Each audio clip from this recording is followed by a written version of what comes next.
Tuh. Semoga Peter Crouch belajar dari match ini. Nah, dia bilang semoga Clifford mengambil pelajaran dari ini. Iya, gue setuju. Belajar ya guys. Dan dia juga sudah mulai waras. Ketika ditanya nanti lawan Bahrain berapa kosong. Berarti lawan Bahrain berapa kosong, coach? Yang penting menang. Nanti menang. Kita cari 3 poin, itu yang penting. Udah nggak mikirin permainan. Ujung-ujungnya yang penting menang. Jadi sudah nggak ada lagi tuh membahas permainannya harus gini, permainannya harus gitu, harus total football, harus menguasai lapangan dan lain praktik trap. Yang penting ujung-ujungnya harus menang.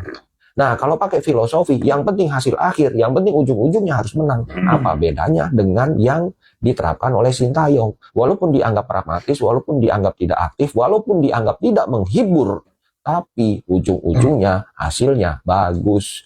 Mau main bagus kalau hasilnya nggak bagus, di mata kita tetap nggak bagus. Mau main jelek kalau hasilnya menang, di mata kita tetap bagus. Makan tuh ya total football. Kembali lagi ke setelan awal ya. Main direct football, counter attack Direct ya. football ya. Udah gue bilang apa? Pelupesi itu ya cocok main sama Tom Haye bareng. Lihat kan? Tom Haye lebih leluasa kasih passing, kasih umpan ya. Anjir cok. Itu gol ya. Ya, umpannya Tom Haye visioner. Apa terbukti lagi Bang Jai lebih enak duet sama Ridho ya. Baguslah Clifford ya. Denger ocehan gua waktu yang kalah lawan Australia mainin pelupesi, duetin Ridho sama Bang Jai udah paling bener. Mantap Clifford ya. Mainnya juga ganti, bukan total football. Counter attack direct football. Anjay, Rick Kambuaya mantap keren, juga coy. keren. Trivela itu kalau masuk ya. Udah sekelas Modric coy. Kalau timnas kita berani bermain total terbuka seperti melawan Australia, ya nanti akan kesulitan juga para pemain kita ketika mereka coba untuk recover position, coba untuk track back, coba untuk cepat kembali ke posisi mereka masing-masing. Karena Bahrain pun punya pemain-pemain yang cepat di depan, dan secara skill individu sebetulnya para pemain Bahrain itu lebih unggul daripada para pemain Australia. Karena kita tahu pemain-pemain yang berasal dari Timur Tengah itu mereka punya skill yang tinggi. Dan juga jangan lupa faktor non teknis, yaitu drama-drama dari para pemain Bahrain, yang saya harapkan para pemain timnas kita jangan sampai terpancing emosinya. Jadi ini juga adalah salah satu faktor yang penting, jangan terpancing. Dan saya pikir gak perlu juga terpancing, kan bermain di kandang sendiri. Iya kan? Dihadiri oleh sekitar kurang lebih, yang saya dapat informasi, kemungkinan 65 atau mungkin sampai 70 ribu jumlah penonton di Stadion Gelora Bung Karno. Nontonnya Ya bagus, supportnya kan luar biasa. luar biasa. Tadi Bung Teo bilang pelatih sebelumnya terlalu negatif mainnya, terlalu bertahan. Kalau kita bilang yang kemarin terlalu negatif, kita harusnya lebih proaktif, lebih menyerang. Lawan siapa kita harus mendominasi bola? Lawan Jepang nggak mungkin. Kita kemarin kalah 4-0, udah kelihatan beda kelas di situ. Ini langganan Piala Dunia bos, ngalahin Jerman, ngalahin Spanyol di Piala Dunia sebelumnya, gitu. Begini, yang kita dengar bahwa ketika melawan Arab Saudi itu bukan strateginya Sintayong. Ini betul kan? Ini kan saya rasa logika yang terlalu sederhana diambil. Pada waktu menang ini karena pemain, pada waktu kalah gara pelatih, kan kita nggak bisa gitu dong. Senang nih kalau udah ngomongin bolanya, nggak ngomongin politiknya nih. Kalau filosofi total football Rinus Michels ya, Johan Cruyff dan turunannya, filosofinya kan adalah semakin lama megang bola, semakin banyak peluang untuk bikin gol. Ya, tapi ada antitesisnya. Ini school of thought-nya Jose Mourinho. Semakin banyak megang bola, semakin besar peluang bikin kesalahan. Kita semua pengen Clifford menang, nggak ada. Mau suka atau enggak, mau fans Sintayong atau enggak, semua pengen lihat timnas Indonesia menang. Cara menangnya gimana? Apakah kita bisa gitu main offensive football? Itu bunuh diri namanya. Kita mau main pragmatis football, biar lawan megang bola, counter attack, gol. Nah pertanyaannya, itu kan strategi pelatih sebelumnya. Ya kan? Apakah akan dipakai lagi? Masih pertanyaan. Itu pertanyaannya sekarang. Bukan total football, Pastor pertegas bahwa Indonesia cocoknya main Catenaccio ala Italia. Sebelum laga lawan Australia, tepatnya pada Januari lalu, Pastor pernah mengatakan tidak akan menerapkan skema total football di skuad Indonesia, mengingat gaya permainan itu tak cocok dengan karakteristik skuad Indonesia saat ini.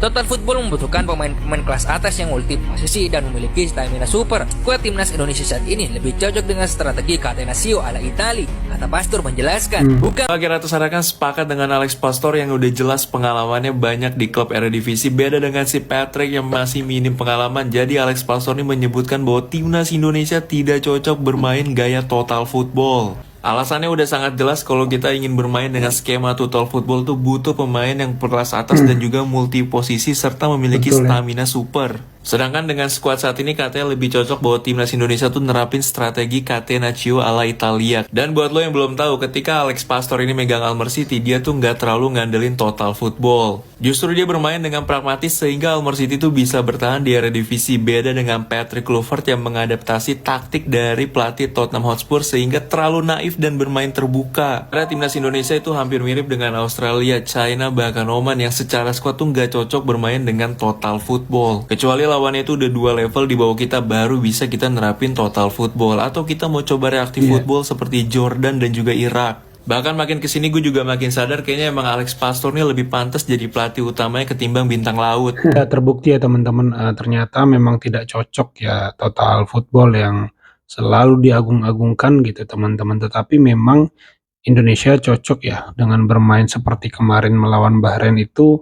Kita bisa melihat sebenarnya itu bisa lebih dari 1 gol ya. Marcelino gagal memaksimalkan di depan Mister Gawang gitu ya teman-teman, dan seandainya masuk tentu lebih membuat tenang timnas sampai peluit dibunyikan oleh wasit ya teman-teman. Tetapi ini menjadi, saya pikir gaya bermain Indonesia ya, tidak perlu total football, memaksakan lawan tim apapun total football. Ya dilihat aja lawannya, kalau lawannya kayak Jepang imbang aja udah bagus ya kan. Kalau lawannya kayak Bahrain wajib menang, lawannya kayak Cina wajib menang. Tetapi lawan Jepang ya imbang aja udah bagus ya. Gimana caranya biar nggak kalah dah, gitu aja dah. Syukur-syukur bisa menang ya kan. Mentalnya tetap mental menang, tapi ya terutama yang harus diperhatikan ya pertahanan gitu ya kan. Karena lawannya Jepang gitu kan teman-teman ya. Jadi mantap sekali kemarin ya. Walaupun di finishing ya masih kurang bagus ya. Apalagi babak kedua kita bisa melihat bagaimana Bahrain mulai bangkit dan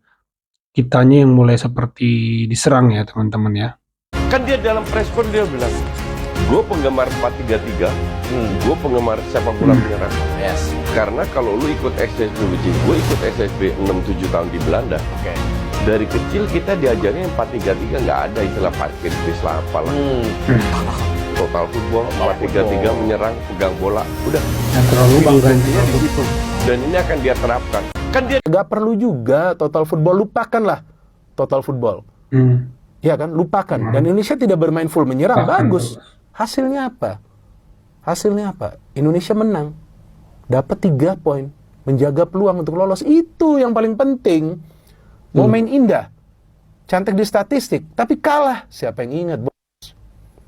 Ya kan, jadi dalam sebuah ya bisa dikatakan ini mini turnamen lah ya, karena kan round robin ya, main di kualifikasi ya, ada grup kan. Ya yang paling penting itu koleksi poin. Jadi walaupun di malam hari ini Bahrain unggul dari segi ball possession, ya unggul aja, bawa aja tuh ball possession pulang ke Bahrain. Ya kan, tapi Indonesia mendapatkan 3 poin. Dari segi peluang memang Bahrain lebih banyak, tapi banyak juga yang melenceng. Tapi peluang-peluang dari Indonesia banyak yang diciptakan dari dalam kotak penalti pertahanan tim lawan. Artinya apa? Efektif penyerangan dari Indonesia. Suplai bola memang tidak selalu konsisten, tapi para pemain Indonesia fokus untuk mempersempit ruang gerak dari para pemain Bahrain. Jadi seperti yang saya katakan, bahwa pemilihan pemain itu harus tepat. Pemilihan pemainnya tepat. Banyak rumor bahwa gak perlu juga total football, lupakanlah total football. Itu teman-teman beberapa komentar yang sudah kita saksikan dari netizen, dari Bung Binder ya teman-teman, dari Pangeran Siahaan. Ada logika-logika yang bagus ya untuk membangun argumentasi kenapa kita tidak perlu memaksakan yang namanya total football ini ya teman-teman, dan terbukti menang kok gitu teman-teman. Dan diharapkan ke depan ada lagi strategi yang taktis sesuai dengan lawan yang dihadapi berdasarkan kemenangan sebelumnya tentu formasinya, tetapi memunculkan setiap pertandingan itu sisi taktisnya karena lawannya berbeda ya teman-teman ya.